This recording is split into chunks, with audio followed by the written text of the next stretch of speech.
Hi everyone, I am so sorry I am late. I had to run all the way from the bus station. Jack, you are sweating. Relax, take a deep breath. Why did you take the bus today? Is your car not running? No, my car is dead. It wouldn't start this morning. And look at me, my nose is running because it is freezing outside. I feel like a mess. Oh no, do you need a tissue? We need to run this show, Jack. We can't stop. We have amazing listeners waiting for us. I know. I am just worried we will run out of time because I arrived late. Wait, Jack, stop for a second. Did you hear what we just said? What? What did we say? I just said I am stressed. No, listen to the words. We used the word run 5 times in 30 seconds, and every time it meant something completely different. Did we? Let me think. Run from the station, car running, nose running, run the show, run out of time. Wow, you are right. That is crazy. Exactly, and we didn't even plan that.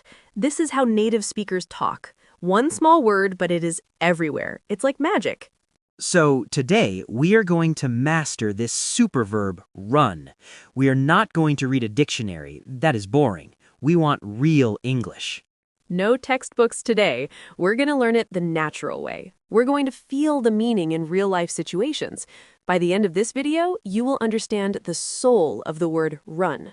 Hello, amazing English learners. Welcome back to the English Learning Podcast. I'm Jack.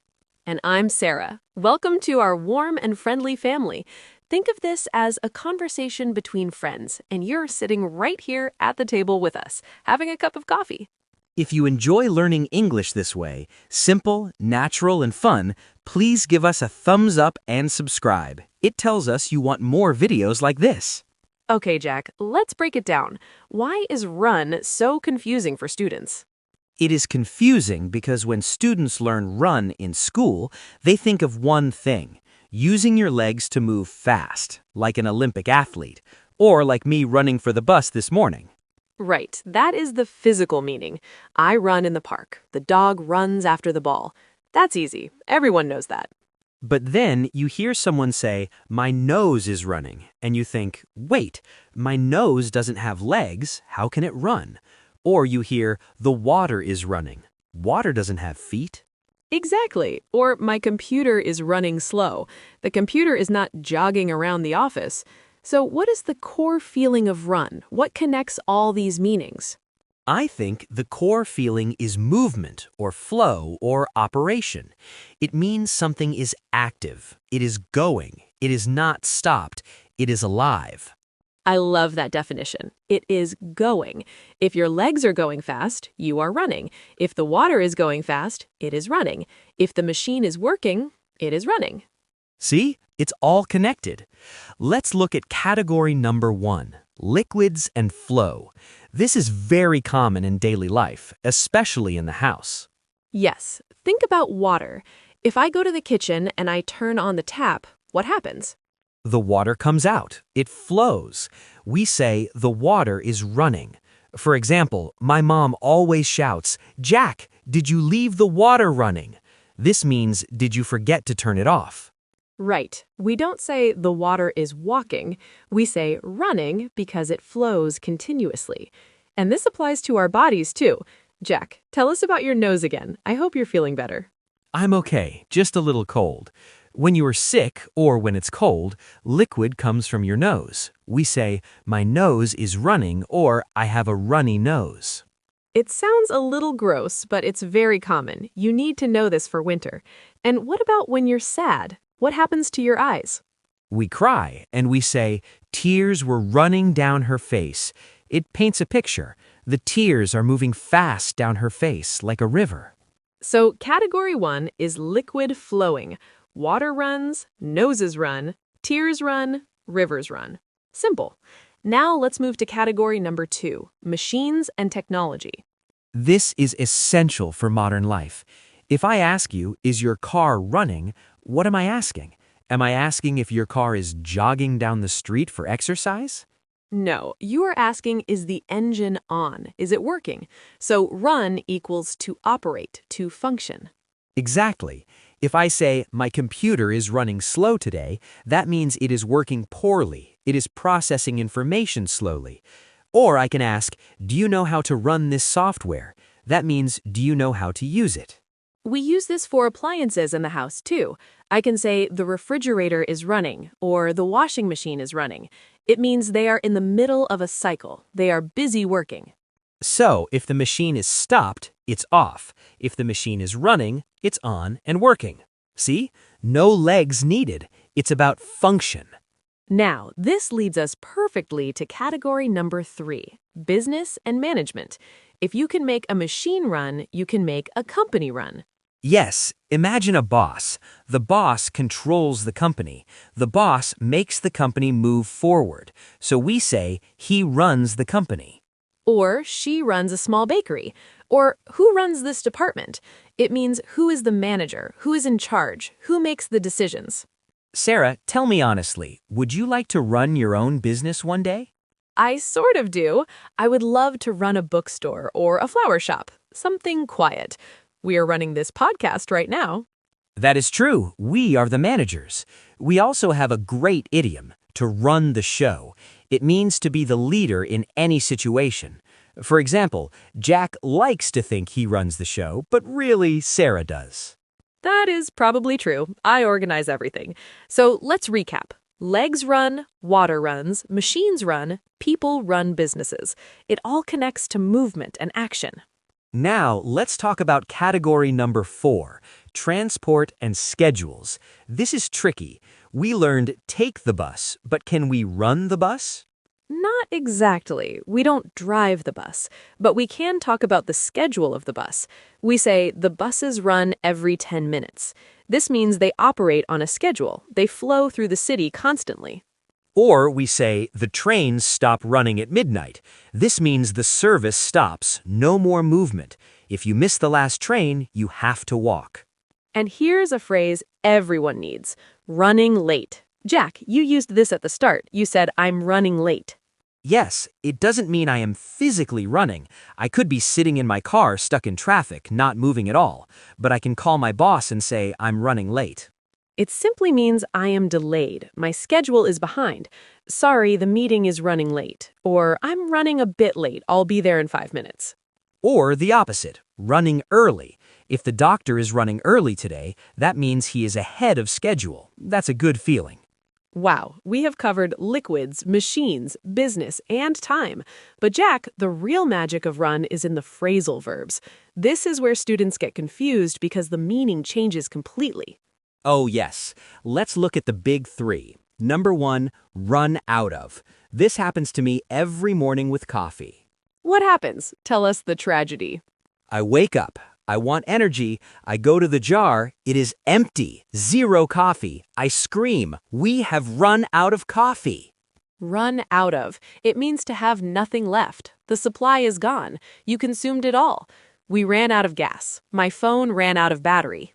I ran out of time, or I ran out of patience. It's such a useful phrase. It describes an empty state.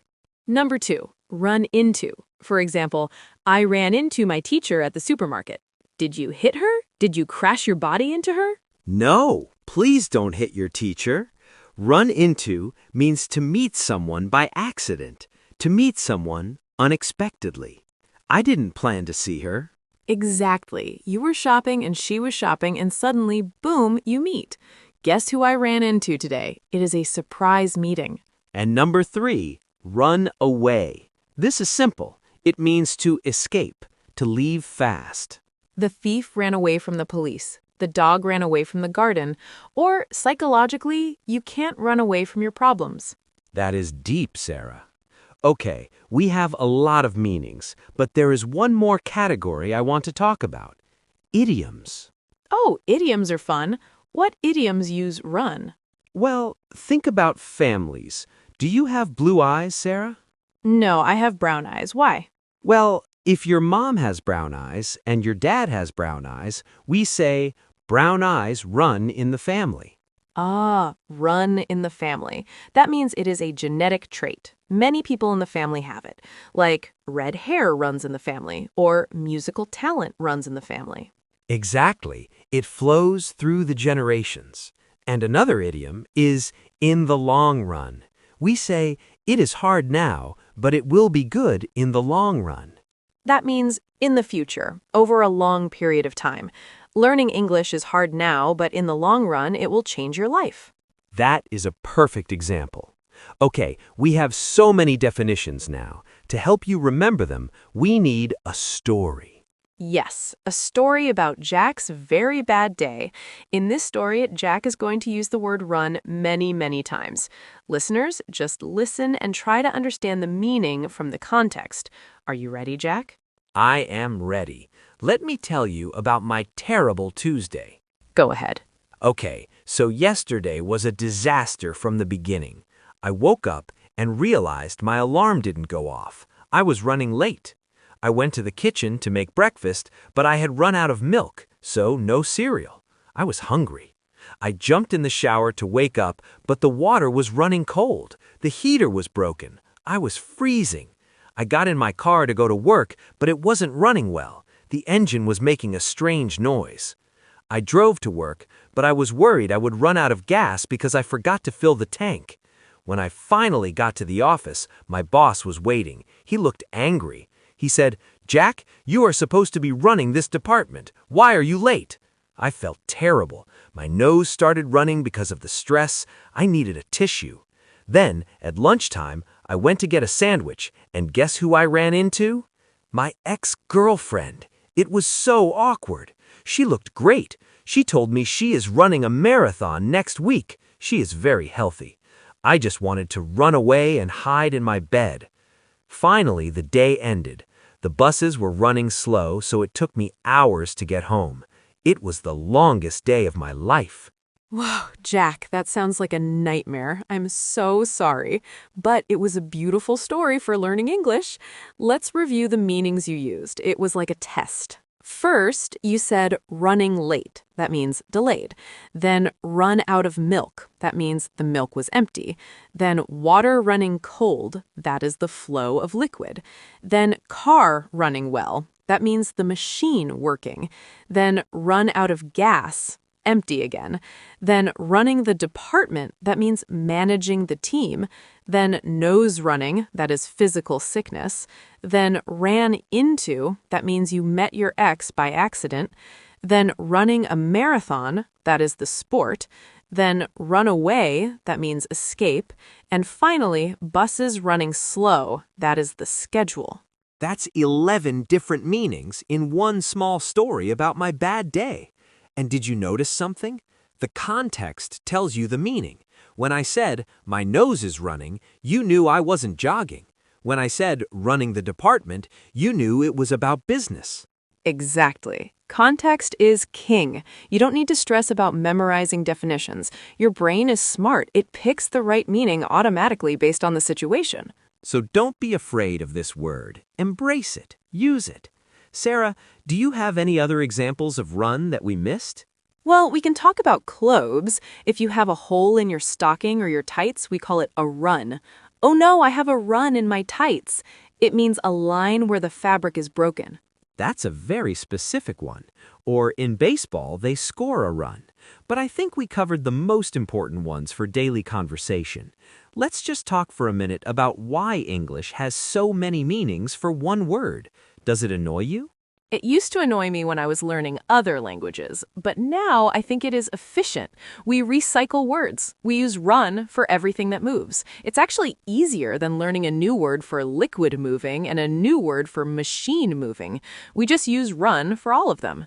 That's a positive way to look at it. It's efficient.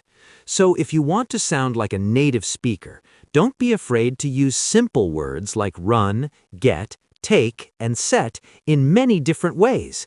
These are the power words of English. Yes, beginners learn big, complicated words. Advanced speakers master the simple words. That is the secret. Jack, what are you going to do after we finish running this podcast?